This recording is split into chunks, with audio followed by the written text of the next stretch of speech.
Actually गोटे पुओ मोर 5 वर्ष है काम करूँ गोटे जगार से देखाई आमर एवं धीरे धीरे भल पाइबा भल पाया हवा भितर शारीरिक संपर्क आगक होता एवं शारीरिक संपर्क रखा पूर्व बाहा हे बोली मत से प्रतिश्रुति देते किंतु एबे मु 5-6 दिन पूर्व शुणा पाइली अलग आड़े मैरेज हो पुअर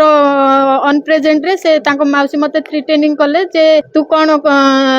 देखिए केमती बाहागर भांगी दबु आउ तू केमती ता सामने मैरेज करिवु आमे देखिबु तते आमे मैरेज करेबु दबु नाही एमिति करके थ्रेटनिंग कले आउ जदी तू किछि करिवु तते मारी दबु छाड़बुन से मते मैरेज करिया पई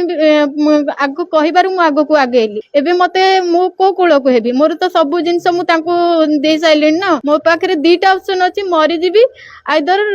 तांको मैरेज करके तांको घरे तांको से जोठे रखिबे सेठे मु रहिबी शांति रे।